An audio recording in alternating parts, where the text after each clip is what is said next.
Hello दोस्तों, कैसे हो आप सभी। आपका इस वीडियो में बहुत बहुत स्वागत है।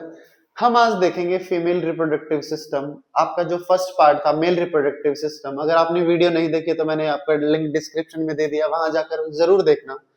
तो चलिए हम करते हैं आज फीमेल रिप्रोडक्टिव सिस्टम, जो कि एक चैप्टर का हिस्सा है, इंपॉर्टेंट हिस्सा है, that is how do organism reproduce. 10th के सीबीएसई साइंस एग्जाम में बहुत बार इसके ऊपर बहुत सारे क्वेश्चंस आते हैं। तो चलिए आज हम स्टार्ट करते हैं फीमेल रिप्रोडक्टिव सिस्टम।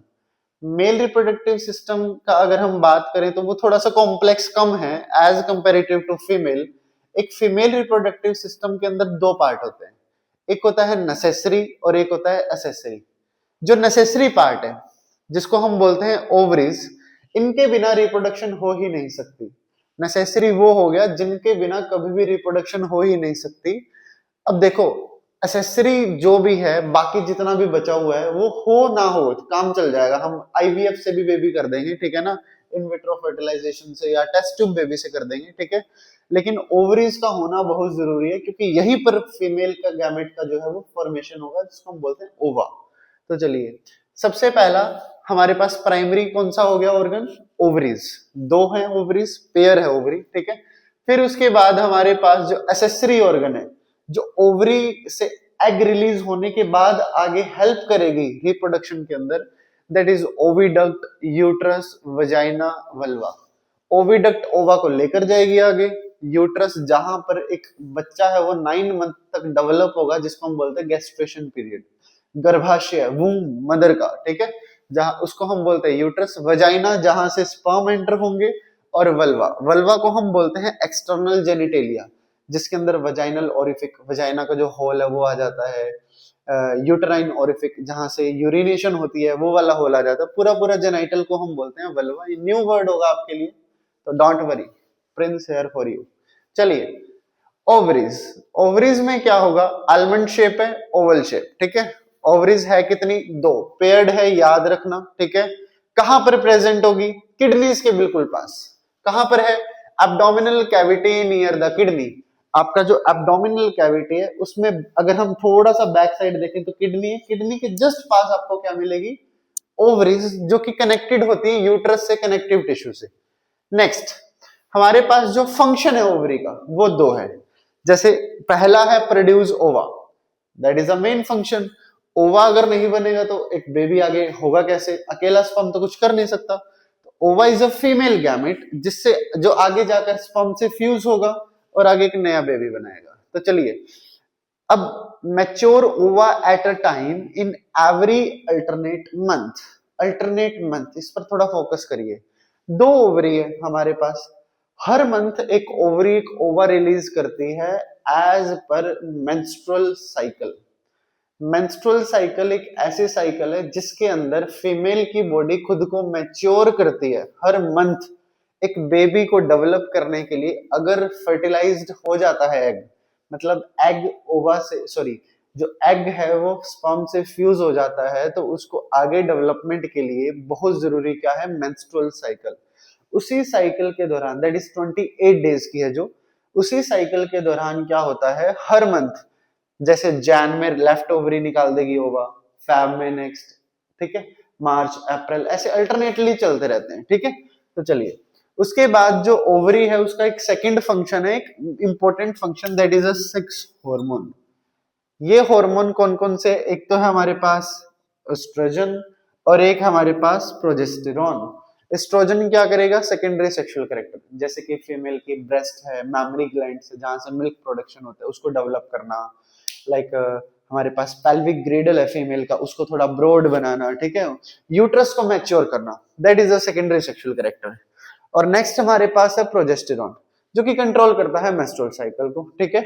जो आप देखते हो फीमेल्स में जो पीरियड्स आते हैं, ठीक है, अंदर जो लेयर होती है, ब्लड लेयर होती है, ब्लड वेसल्स की, टिश्यू की जो लेयर होती है, वो कौन से हार्मोन की वजह से बनती है? मेन हार्मोन उसमें कौन सा है? प्रोजेस्टेरॉन, ठीक है। तो चलिए, उसके बाद मानकर चलो ओवरी ने ओवा रिलीज कर दिया, ओवरी ने ओवा रिलीज करा। रिलीज ऑफ ओवा को बोलते हैं ओव्यूलेशन। क्या बोलते हैं? ओव्यूलेशन। लिख देता हूं मैं, ओव्यूलेशन। रिलीज ओवा फ्रॉम ओवरी, रिलीज ओवा फ्रॉम ओवरी। अब ओवरी से ओवा रिलीज हुआ, अब आगे जाकर एक पाइप में आएगा, दैट इज उसको बोलते हैं फेलोपियन ट्यूब। क्या बोलते हैं? Fallopian tube. अगर ये नाम थोड़ा सा याद ना रहे तो आप ओविडक्ट भी याद रख सकते हो, जो कि ओवा को डक्ट करती है, ओवा कंटेन करती है, that is the oviduct. Oviduct paired है, दोनों तरफ है, दोनों ओवरी से कनेक्टेड है। अबाउट 12 सेंटीमीटर इनका जो लेंथ है। दूसरा, कैरी ओवा फ्रॉम ओवरी टू यूट्रस। अब यूट्रस से सॉरी ओवा, ओवरी से ओवा उठाएगी और कहां पर लेकर जाएगी? यूट्रस तक लेकर जाएगी, कैरी करती है, ठीक है। फिर उसके बाद site of fertilization, that is a key point. याद रखिएगा सभी कि फर्टिलाइजेशन होता कहां है? स्पर्म आकर ओवा से कहां मिलेगा? तो सबसे बड़ा क्या है? आपका फेलोपियन ट्यूब, ओविडक्ट जिसको आप बोलते हो, ठीक है। मेनली क्या होता है कि जो ओवा है वेट करता है स्पर्म का 72 आवर्स तक। अगर स्पर्म आया, फ्यूज हो गया, तो फीमेल कंसीव कर लेगी। लेकिन स्पर्म अगर नहीं आया, इन द बाय केस अगर स्पर्म नहीं आया, तो ये ओवा डीजनरेट होकर यूट्रस में आएगा और जो यूट्राइन लाइनिंग है, जो ब्लड वेसल्स है, उन्हीं के साथ बाहर निकल जाएगा, जिसको आप आम पीरियड्स बोल देते हो, ठीक है। अब मानकर चलो क्या हुआ कि अब ओवरी से ओवा रिलीज हुआ, ओवा वेट कर रहा है यहां पर स्पर्म का। अब कहां पर वेट करेगा? ओविडक्ट में वेट करेगा, ऑब्वियस सी बात है, क्योंकि फर्टिलाइजेशन तो यही होनी है। तो याद रखना, जो ओविडक्ट है जो कि 12 सेंटीमीटर की है, उसके अंदर एक लाइनिंग होती है जिसको हम बोलते हैं सिलिएटेड कोल्यूमिनर एपिथेलियम। क्या बोलते हैं? Ciliated columnar epithelium. Ova non motile है, नॉन मोटाइल का मतलब वो खुद से हिल भी नहीं सकता, ठीक है। तो उसको यहां से यहां लेकर जाना है, तो लेकर कौन जा रहा है? Hair like structure. कौन लेकर जा रहा है? Hair like structure. उन हेयर लाइक स्ट्रक्चर को हम बोलते हैं सिलिएटेड कोल्यूमिनर एपिथेलियम, जो कि आपने 9th क्लास में अच्छे से पढ़ा होगा, ठीक है। ये क्या करेंगे? एक फैशन के अंदर, मतलब एक वे में लेकर जाएंगे ओवा को ओविडक्ट में, ओवा को ओविडक्ट में, और कहां तक लेकर जाएंगे? रीच कहां पर करेंगे? ये यूट्रस तक। तो चलिए, ये तो हो गया वर्क हमारा किसका? ओविडक्ट का। ओविडक्ट के अंदर फिंगर लाइक प्रोजेक्शन है जो कि ओवा को कैच करेगी ओवरी से, ठीक है। उसको हम बोलते हैं फिम्ब्रे। फिर आगे जाकर एक पार्ट आएगा इनफंडिबुलम, फिर आगे एक स्वोलन पार्ट आता है जिसको हम बोलते हैं एम्पुला, और फिर आगे जाकर ये नैरो हो जाती है, दैट इज द इस्थमस। एक चीज याद रखना, फर्टिलाइजेशन की जो मेन साइट है वो क्या है? ओविडक्ट। फर्टिलाइजेशन की, ठीक है, कौन है हमारे पास? ओविडक्ट। अब ओविडक्ट में अगर हम थोड़ा सा कॉम्पिटिटिव में जाएं तो फर्टिलाइजेशन की मेन साइट का नाम आ जाता है एम्पुलरी इस्थमस जंक्शन। क्या बोलते हैं? Ampullary isthmus junction. मतलब क्या हुआ? एम्पुला और इस्थमस के जो बीच का पार्ट है वहां पर ओवा वेट करता है, that is the ampullary isthmus junction, ठीक है। फिर उसके बाद हमारे पास है यूट्रस। अब मान लो कि फर्टिलाइज हो गया, स्पर्म आया था, फर्टिलाइज कर दिया हमारे किसको? ओवा को।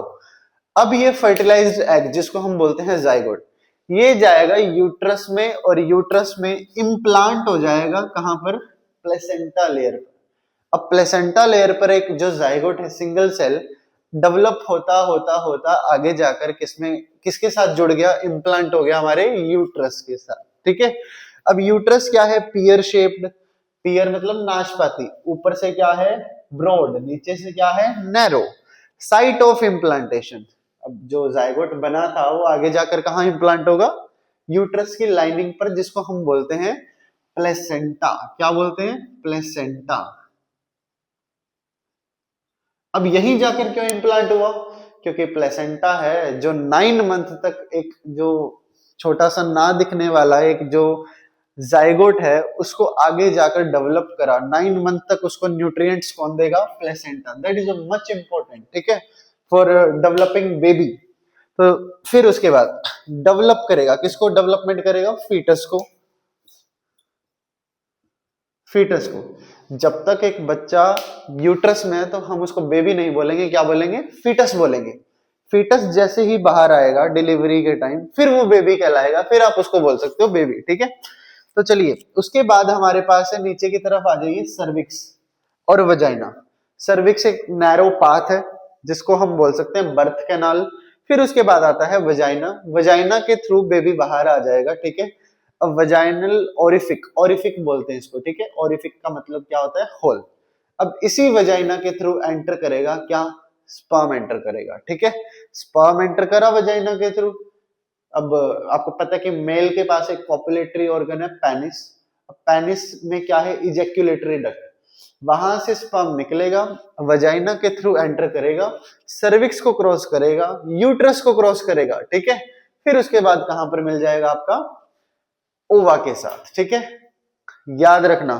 अब चलो, वजाइना 9 सेंटीमीटर लॉन्ग है, receive sperm, receive sperm from penis. फिर उसके बाद इसका जो नेचर होता है, वजाइना का जो एनवायरमेंट है वो क्या है? एसिडिक। क्या है? एसिडिक। अब एसिडिक है तो स्पर्म की तो डेथ हो सकती है। अब करेंगे क्या? आपको बताया था कि स्पर्म जो है, स्पर्म के साथ एक फ्लूइड आता है, उसको बोलते हैं काउपर्स फ्लूइड। क्या बोलते हैं?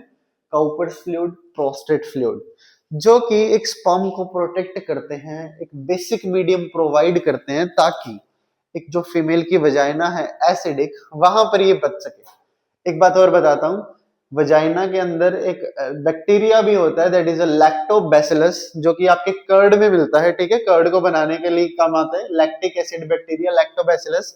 ऐसा ही कुछ एनवायरनमेंट होता है वजाइना का, बैक्टीरिया पाए जाते हैं, ठीक है। That is a full of female reproductive system, जो कि मैं आपको सारा का सारा समझा चुका हूं। तो चलिए एक रिकैप ले लेता हूं।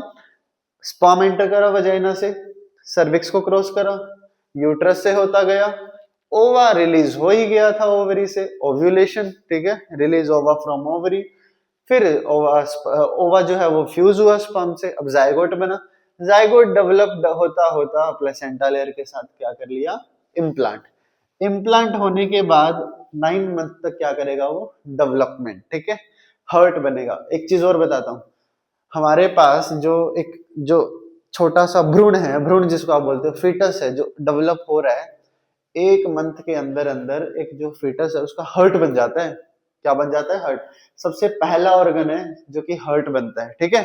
फिर उसके बाद अब 9 मंथ तक डेवलप हुआ, गेस्ट्रेशन पीरियड जिसको हम बोलते हैं। डेवलपमेंट के बाद ये जो यूट्रस है वो कॉन्ट्रैक्ट होगा, वो हम आगे की बात है, ठीक है। यूट्रस कॉन्ट्रैक्ट होगा, एक बच्चा जो है वो इजेक्ट होगा, इसको बोलते हैं फीटल इजेक्शन रिफ्लक्स, ठीक है। वो रिफ्लेक्स चलेगा, बच्चा बाहर आएगा और डिलीवरी कंफर्म। एक चीज और, आपका जो बेबी है, मतलब जो fetus है, वो प्लेसेंटा लेयर के साथ जुड़ा होता है। कौन सी पाइप से? Umbilical cord. याद रखना बहुत अच्छे से, ठीक है। मानकर चलो एक बेबी है, वो आपका कनेक्टेड है किसके थ्रू? अम्बिलिकल कॉर्ड के थ्रू। यही कॉर्ड एक्सचेंज ऑफ गैसेस करेगी, यही कॉर्ड एक्सचेंज ऑफ एक्सक्रीशन, यही कॉर्ड एक फीटस तक ब्लड पहुंचाएगी सारा का सारा। तो that is a female reproductive system.